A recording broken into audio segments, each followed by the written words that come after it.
Welcome back to Coding with Josh. This is part 2 of our series using UI faces with ReactJS and Context API. In this video, we will be discussing the actual application that we will be developing. As you can see, this is just a simple React application that is using CSS that is written for mobile first, which simply means that the base CSS that we are writing without media queries will be built for mobile devices, and then we will use media queries for desktop applications. So as you can see, this is our desktop application. If I come up to here, I can toggle what it would look like on an iPhone X. And it looks pretty good so far. So this is what we will be developing over the course of these videos, but I just wanted to give you guys a sneak peek to what we will actually be developing. Today we will be talking about the architecture of the application, the folder structure, and kind of my methodologies on how I like to lay things out and architect the components and the views and all of that good stuff. We'll also be using Axios, which is as you can see, it's a promise-based HTTP client for the browser and Node.js. What this simply means is that we will be making HTTP requests to an API, which will be the Faces UI API, or sorry, the UI Faces API, and we will receive data back using promises. And what a promise is it is an object that represents the eventual completion or failure of an asynchronous operation. Now, simply put, that we are going to make a request and we are going to assume that it is either going to complete or fail, but we are not going to hold the application up while that process or while that request is happening. It frees the application up to continue to do its thing while we wait for a response that contains our data or a failure. Next, we will be including React Router. What this does is it allows us to create a single page application. We won't be doing a whole lot of that in this project, but I wanted to get you used to the idea of creating a single page application so we're not having those postbacks where the whole page refreshes. Everything will happen dynamically, and we will have a smoother, more reactive application. To begin, let's add Axios. I will type in yarn add Axios. And while that's adding Axios to the project, I do have the packages.json file open, and what this is it is a manifest for our application. This describes what packages, modules, and other tools that the application is going to use in order for it to function. So when I added Axios in, I don't know if you saw that, but it added it here. And I will do the same with React Router. Yarn add React Router. And that'll go and download the React Router package, and it'll install it for this application that we're developing. And as you can see, React Router was inserted here. So now those two packages are ready for us to use in our application. So the folders that I'm going to create are really the foundational parts of our application. And it's the structure that we're going to follow throughout the development of this simple app. First, I'm going to add a new folder called Components.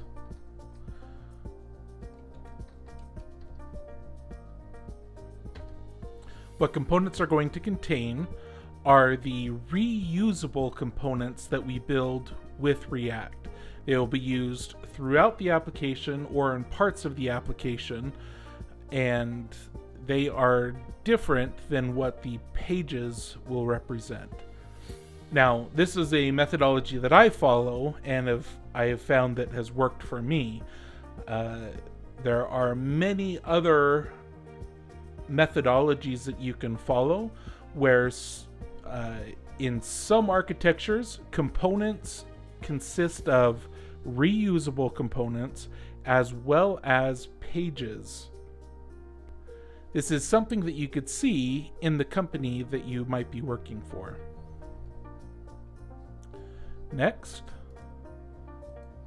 I will add a context folder. Now, we will be using the React Context API. The React Context API is similar to other state managers. However, this one is built in React, and it's not something that you need to include if you're using React 16.3 or later. However, the React Context API is not meant for high volume usage. So tools like Redux and Mobex, those are built for high volume state management operations. The Context API is not meant for high volume state updates. But this is a newer tool in the ReactJS library, and it is something worth noting and learning, which is why I'd like to show it to you in this course. Next, I'm going to add utils. Now, what utils or utilities is going to consist of is we will have our API fetching. So this is where our Axios file is going to live, along with our routes. Now, it's perfectly okay if you add your routes and your Axios calls in the root of the source. I just like to organize things into a utils folder as we build things out, just to try and keep things a little bit more organized. And finally, I'm going to add our views. Now, our views will consist of our pages, which we will be creating. With our hierarchical folders created, we can now start adding our subfolders. For component, we will be adding in an avatar folder, which will consist of the picture, the name, and the position that we will be pulling from the UI Faces API. Next, we will add in a team folder, and that will be the component that contains all of the avatars consisting of the team. Next, we will add in the utils, which, as I mentioned earlier, this consists of our API and our routes. And finally, we will add in our view. I like to have a shared folder, and I prefix that with an underscore. The reason for that is so that it's always at the top. Now, the shared folder will consist of our layout, which is the general look and feel of the website. And we'll add in a home page. Now, this is just going to be the page that you saw at the beginning that has our team and a brief description.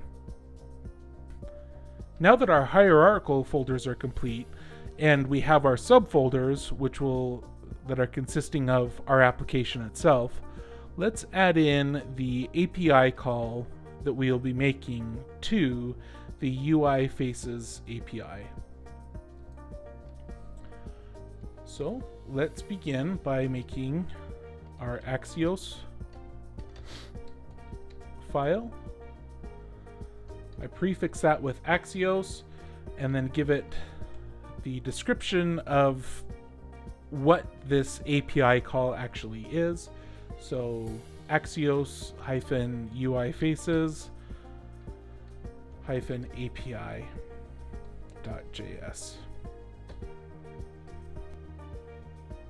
So here is the UI faces API that we will be using. As you can see, you will need to sign up to get your API key. Then the URL, which we'll be using to make the request to the API. We have some query strings that we can use to filter out the response from the API. Here are some simple examples, but like I said, we will be using Axios for this, and the parameters are slightly different for Axios. This is the object, the array of objects that we will be receiving back: a name, email, position, and photo. So back in the app, I do like to break out what sections of our imports are. You don't have to do this. This is just my preference.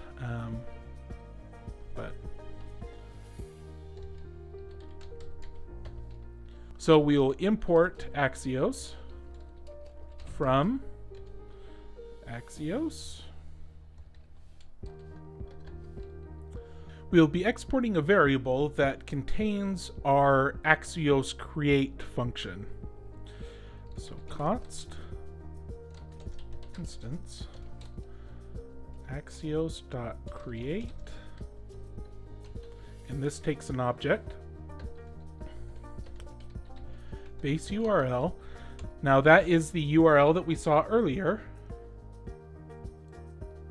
which is right here. Now, we do need to send back headers. One thing that we can glean from the fetch is that we have to send back headers with our API key, which when you sign up, you will get your API key and you'll want to keep that private. What we'll do is we'll come here and grab these properties, paste those in. For now, just because we're getting this set up, I'll put in a to-do for the API key. Finally, we will export default instance. Now we can use that anywhere we want when making this API call. Save that. And now routes. We'll call that routes.js. I am assuming that you have some basic understanding of React and imports, but I will do my best to cover some of those details as we progress. So here we're actually going to use a function-based component and not a class-based component. The reason is that we're not using state, and so there's really no reason to use a class-based component. Again, I have my packages. Oops. And I will import route from the React Router DOM.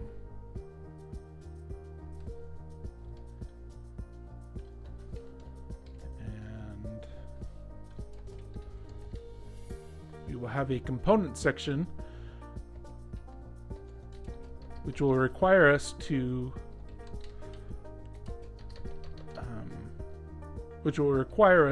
make the home page in order for us to import it. But for now, I will write this out. And this will go into our views and home, and then we'll have a home.js in there. Let's go ahead and create that now. Home.js. This will be a class-based component. even though we are not using state in this component, it does allow us some flexibility later on if we needed to. But you could use a function-based component, and that would be okay as well. So import React component. So IMRC, if you have the snippet, will generate this snippet of code. And then we will eventually have components.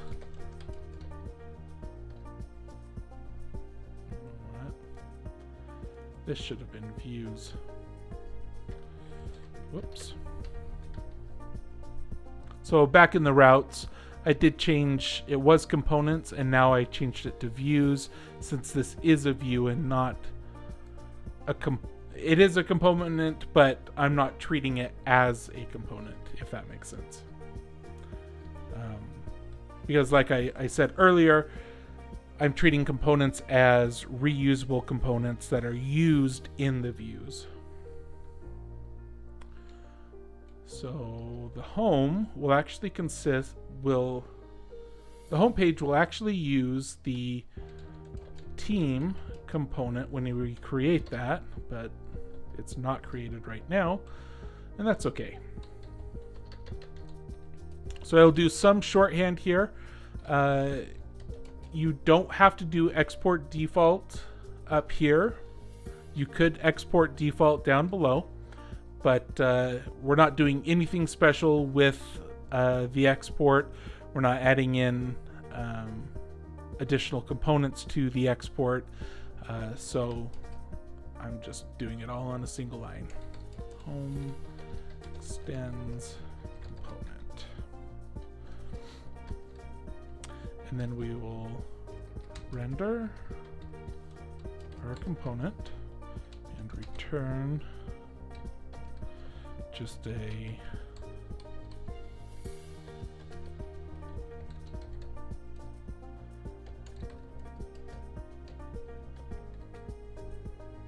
simple phrase like that. So back in routes, we will simply do const, since this is a function-based component, and then routes.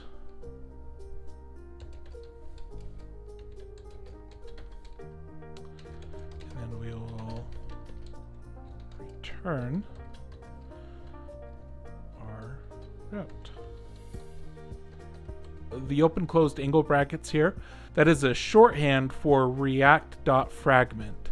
Because you need a wrapping element when you're returning HTML, this acts the same as doing this.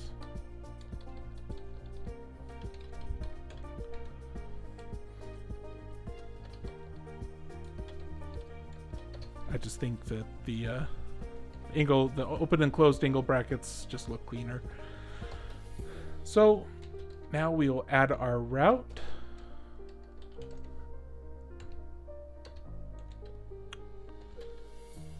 Which will consist of just slash exact, and then we will pass it in a component.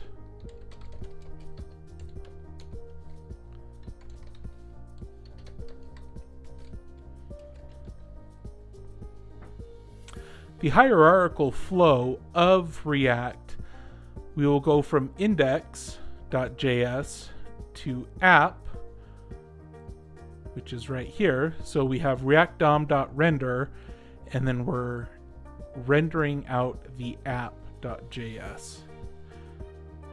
So because we're not going to use any of this, I will go ahead and remove all of that. We're not going to need the logo. I will actually bring in the React component. So this would be a class-based component that we will be using. Again, we're not using state at this level, but it gives us some additional hooks that we can use if we needed to. I am actually going to remove the app.css because in the shared folder, we're going to create a layouts page which is where all of our structural CSS will exist. Here we will import our packages because we need our routing. We need to use a property from React Router DOM. Packages, import.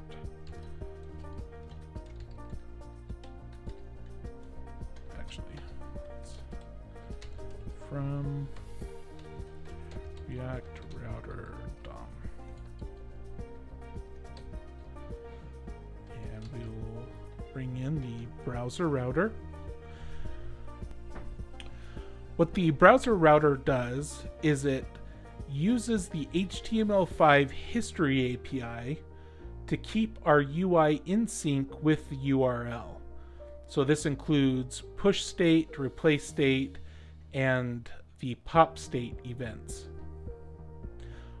We're not going to use this to its full potential in this app, but we will be wrapping it in case we want to. We'll be wrapping our other components in it in case we need to or want to use it later. Now, generally, the browser router should be the top level wrapping component of your application. But in this case, because we are using the context API in this application, we are actually going to use that as our top level component, and directly below that will be our browser router. But for now, until we build out our context API, we will just use browser router. Actually, let's make this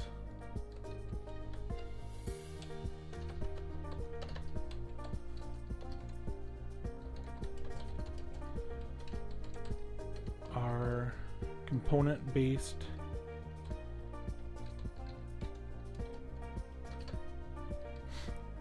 Let's make this our class-based component first.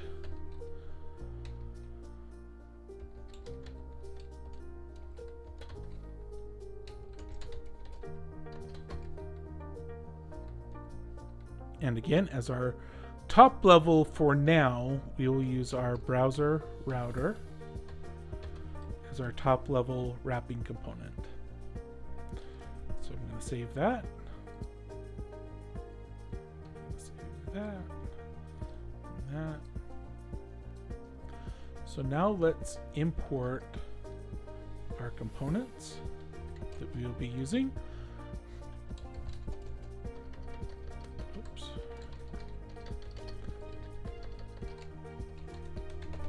Components.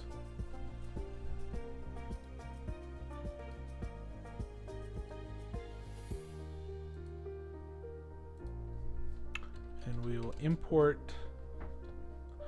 Now I'd like to make a note of this. I'm going to name our routes app routes from, and then we'll go into our utils.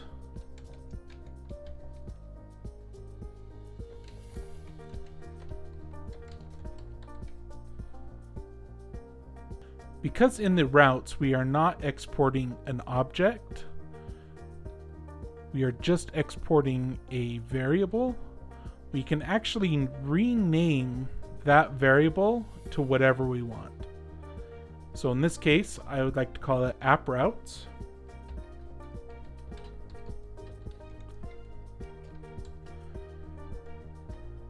And I'm going to save that. And then we'll go to yarn start.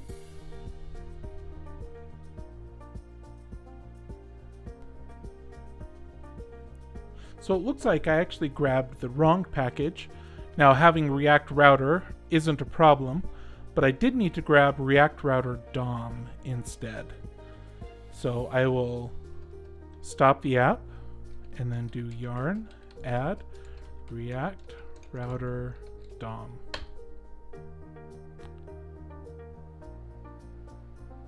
Great. Now that we have that, let's clear out the terminal and then do yarn start.